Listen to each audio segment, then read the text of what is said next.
इस दुविधा का एक ही विकल्प है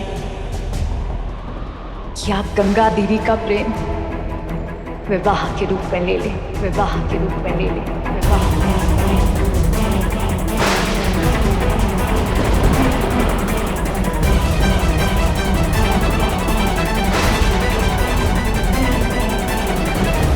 यदि आपको यही उचित लगता है तो ठीक है। मैं इस विवाह के लिए सज्ज हूं, सज्ज हूं, सज्ज हूं।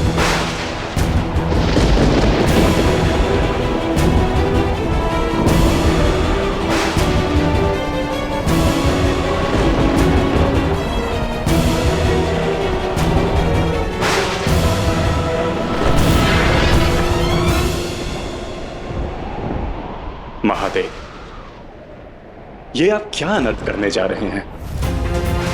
देवी, आप ही सोचिए, आप दोनों एक दूसरे के लिए ही बने हैं, तो कोई तीसरा भला बीच में कैसे आ सकता है? शिव और शक्ति का साथ अंत तक है। आप स्वयं को शिव से दूर ना करें देवी। वर्षों तक प्रतीक्षा की है जग ने इस मिलन की। शिव शक्ति के साथ जगत कल्याण भी जुड़ा है देवी, और यही आपका उद्देश्य है और यही आपकी नियति भी है।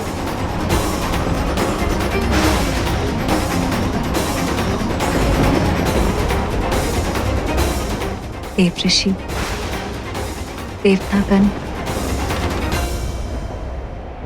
जानती हूं कि आप लोग शिव और शक्ति के मिलन की प्रतीक्षा कर रहे थे।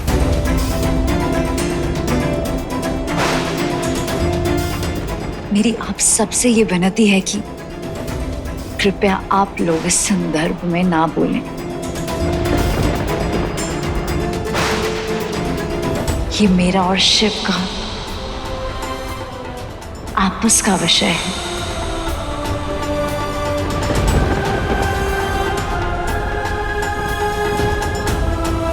उचित है ये निर्णय केवल शिव और पार्वती के मध्य ही होना चाहिए।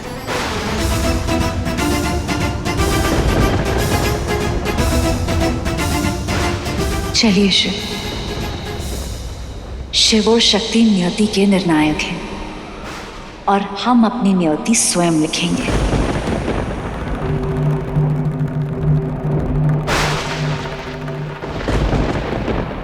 और इस नियति में गंगा दीदी को उनका प्रेम अवश्य मिलेगा। गंगा दीदी को उनका प्रेम अवश्य मिलेगा। गंगा दीदी को उनका प्रेम अवश्य मिलेगा।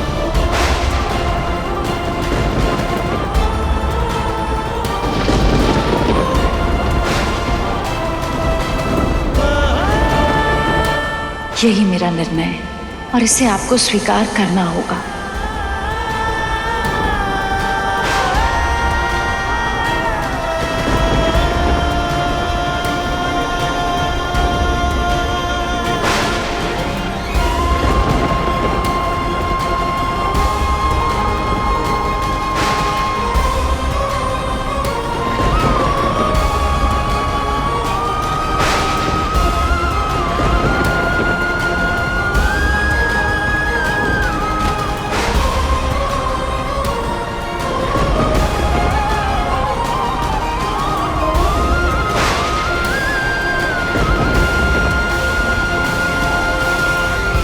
गंगा और शिव का विवाह?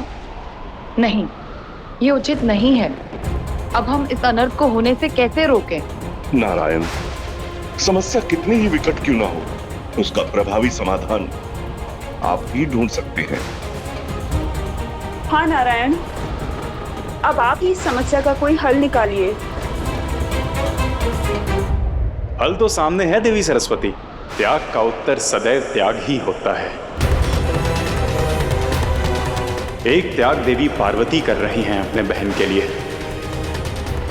और एक त्याग गंगा को करना होगा।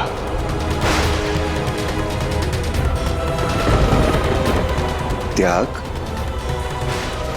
कैसा त्याग आराध्य? मैं कुछ समझा नहीं। यदि आप स्वयं नहीं समझे तो गंगा को कैसे समझाएंगे देवर्षि? आप उनके गुरु हैं, उनका मार्गदर्शन करिए। उन्हें बताइए कि आगे क्या होने वाला है, और यह भी बताइएगा कि जो भी करें शिव पार्वती के पहुंचने से पहले करें।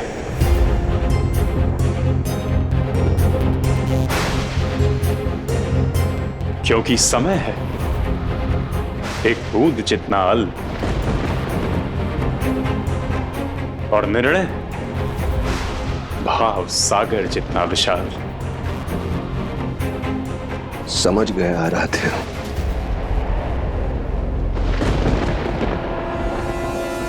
पार्वती,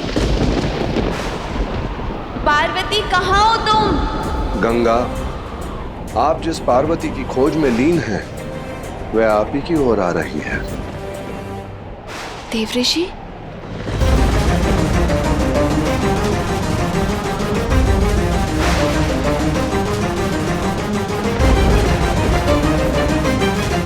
प्रणाम देवऋषि। क्या पार्वती सच में यहाँ आ रही है? और वे अपने साथ महादेव को भी ला रही हैं। महादेव? महादेव का आपके साथ विवाह करवा ले, आपके साथ विवाह करवा ले, आपके साथ विवाह करवा ले।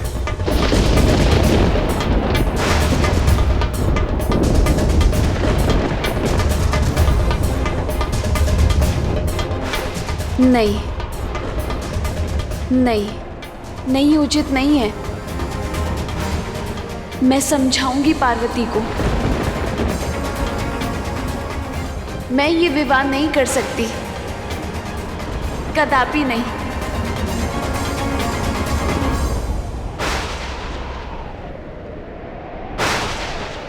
आपका कथन जितना सुलझा हुआ है, यह विषय अब उतना ही उलझ गया है गंगा। तनिक सोचिए, जब महादेव और पार्वती दोनों यह निर्णय आपके पास लेकर पहुंचेंगे तो अवश्य ऐसी परिस्थिति बन जाएगी जहां आप असहाय हो जाएंगी, विवश हो जाएंगी यह विवाह करने के लिए। आप इस विवाह के लिए ना नहीं कर पाएंगी, और यदि आपने हट की तो आप अपनी बहन को जानती ही हैं, कितना प्रेम करती हैं वो आपसे। आपका घर बसाने के लिए वो यही कहेंगी कि यदि मेरी बहन महादेव से विवाह नहीं कर सकती तो मैं भी नहीं करूंगी। तो फिर बताइए आप क्या करेंगी?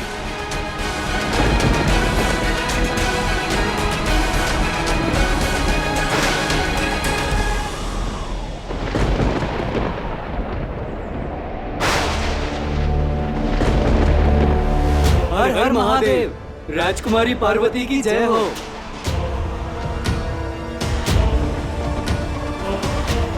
आप दोनों शीघ्र अतिशीघ्र पिताश्री के पास जाइए और उनसे कहिए कि पुरोहित और शगुन की वस्तुएं तैयार करें।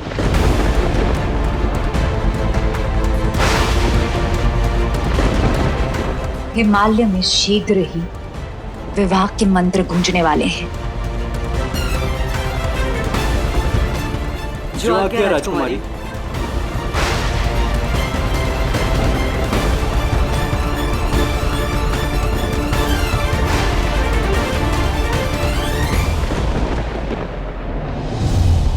देवऋषि, आप तो मेरे गुरु हैं ना, अब आप ही मेरे विपदा का हल बताइए। मैं अपनी छोटी बहन के प्रसन्नता के मार्ग में नहीं आना चाहती। मैं नहीं चाहती कि ये संसार मुझे शिव शक्ति के मिलन की बाधा के रूप में स्मरण रखे, मुझे उस अपराध का दोषी ठहराए जो मैंने किया ही नहीं है। देवऋषि,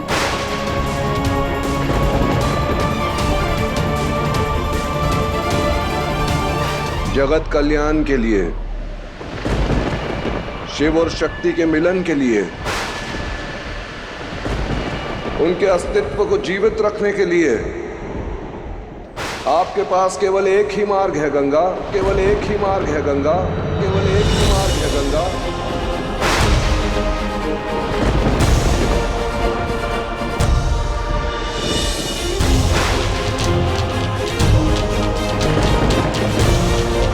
बताइए ना देवऋषि, मुझे क्या करना है? यदि जगत कल्याण शिव शक्ति का उद्देश्य है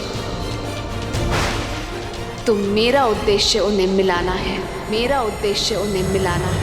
मेरा उद्देश्य उन्हें मिलाना है और मैं उसके लिए कुछ भी करने के लिए सज्ज हूँ। एक बार पुनः सोच लो गंगा, जिस मार्ग पर चलने के लिए आप इतनी उत्सुक हैं, वो मार्ग कोई पुष्पों की सेज नहीं, कांटों का मार्ग है। उच्च कोटि के बलिदान और त्याग का मार्ग है। फिर यदि एक बार आपके पग आगे बढ़ गए तो आप पीछे मुड़कर देख नहीं पाएंगी।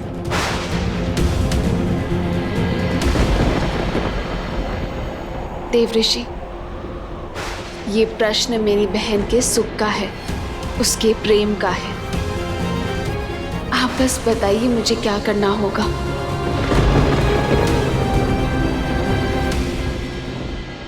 आपको अपने अस्तित्व को नष्ट करना होगा गंगा। अपने अस्तित्व को नष्ट करना होगा गंगा। अपने अस्तित्व को नष्ट करना होगा गंगा।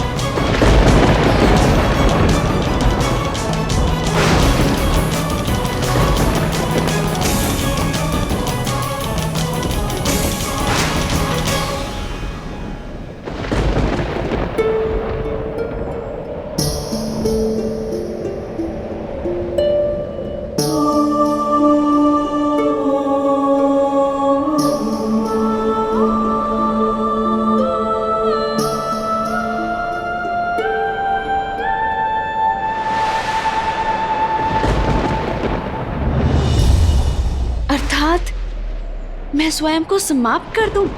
नहीं देवी, आत्मदाह तो महापाप है। आपका गुरु होने के नाते मैं आपको ऐसा अनुचित सुझाव कैसे दे सकता हूं? बताइए ना देवऋषि कि क्या करना होगा। आपको ऐसे स्थान, ऐसे रूप में जाना होगा जहां महादेव के साथ आपका विवाह स्वयं ब्रह्मदेव भी ना करवा सके।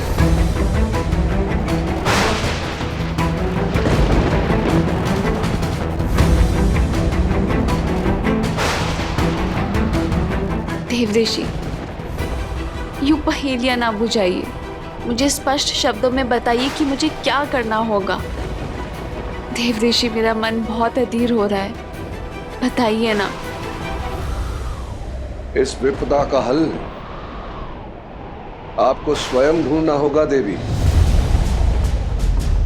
मैंने अपने गुरु होने का कर्तव्य निभा लिया, आपको उस मार्ग का पता भी दे दिया।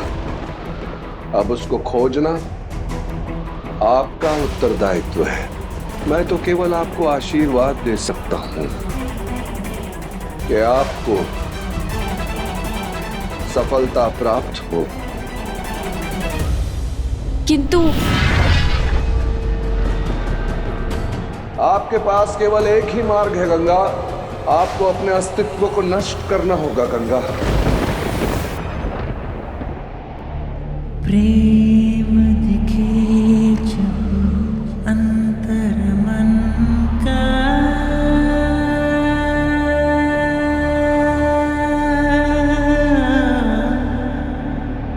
मार्ग दिखा दे स्वयं मिलन का।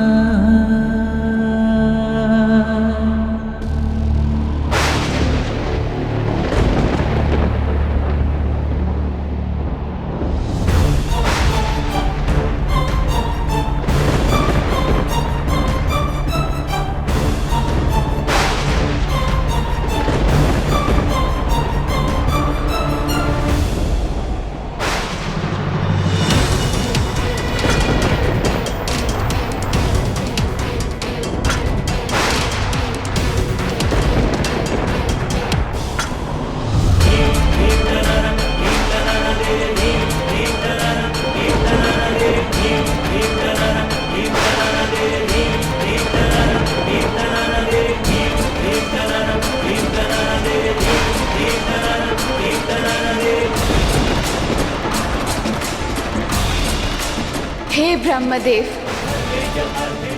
यदि मेरे पास समय होता तो मैं तप करके आपको प्रसन्न करती, किंतु समय और परिस्थिति दोनों इसके प्रतिकूल है।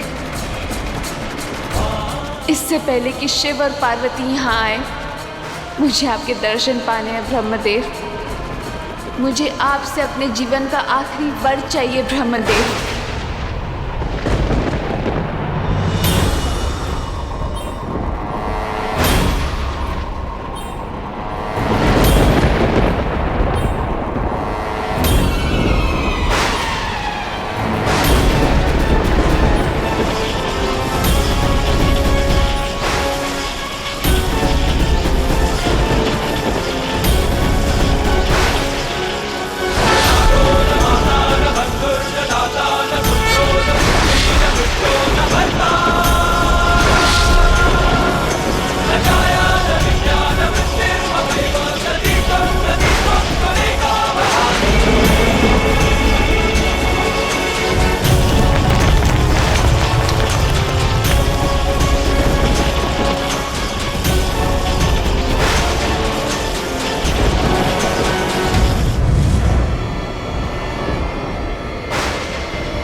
तुम में से किसी ने भी उसे नहीं देखा? क्यों नहीं ध्यान रखा तुम लोगों ने? कहाँ है वो? कौन उत्तर देगा? महाराज की जय हो। महाराज, राजकुमारी पार्वती ने संदेश भेजा है। संदेश? कैसा संदेशा? आप दोनों शीघ्र अतिशीघ्र पिताश्री के पास जाइए और उनसे कहिए कि पुरोहित और शगुन की वस्तुएं तैयार करें। महाराज, ये सब क्या चल रहा है? पहले पार्वती को ढूंढती हुई गंगा आई और फिर न जाने कहां चली गई, और अब शगुन की वस्तुएं मंगा रही हैं। आखिर ये दोनों पुत्रियां कर क्या रही हैं? मेरे तो कुछ समझ में नहीं आ रहा। महाराज, मेरा मन बहुत विचलित हो रहा है। पार्वती से कहाँ भेंट हुई तुम्हारी? हिमवान के बगीचे में महाराज।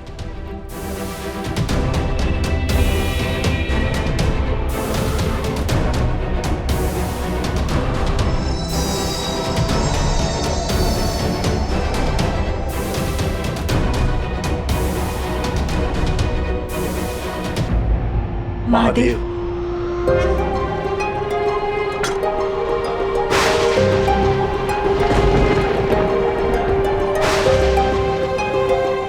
पार्वती पुत्री, तुम इतनी चिंतित क्यों लग रही हो? और तुमने सैनिकों से क्यों कहा कि हम पुरोहित और शगुन की व्यवस्था करें?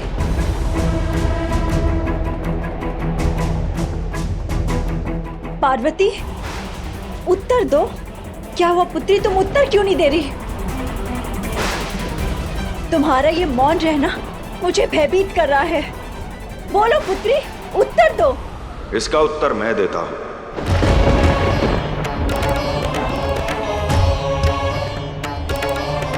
पार्वती ने एक निर्णय लिया है।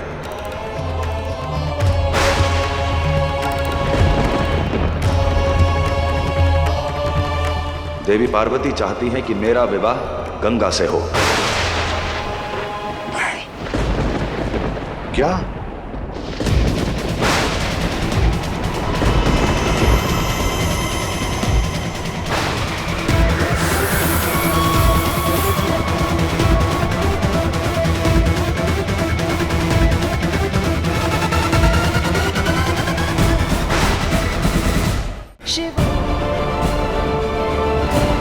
पार्वती, तुमने ये निर्णय कैसे ले लिया कि शिव तुमसे नहीं गंगा से विवाह करेंगे?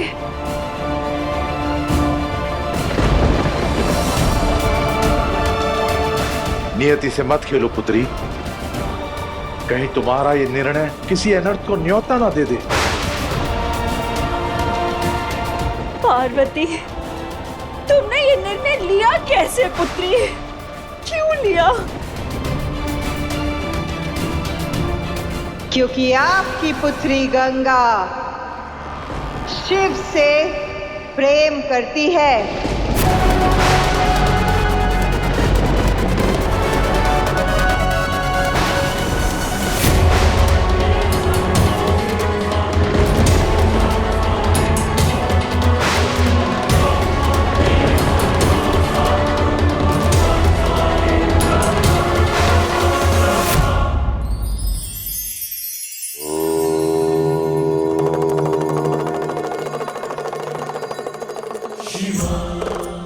आपने कभी वृक्षों से भरा उपवन देखा है? कुछ विशाल वृक्षों की ओट में तो कुछ स्वच्छंद, किंतु एक साथ। आजकल के छोटे परिवारों में बड़ों की छत्र छाया से भिन्न मनुष्य जी तो अवश्य लेता है, किंतु उसके विकास की गति धीमी हो जाती है। यह सत्य है कि बड़े वृक्ष के नीचे पौधा कभी नहीं पनप सकता। थोड़ा दूर होना आवश्यक है, परंतु उतनी दूरी भी उचित नहीं कि नमी और संवाद संबंध की भूमि से दूर चले जाएं।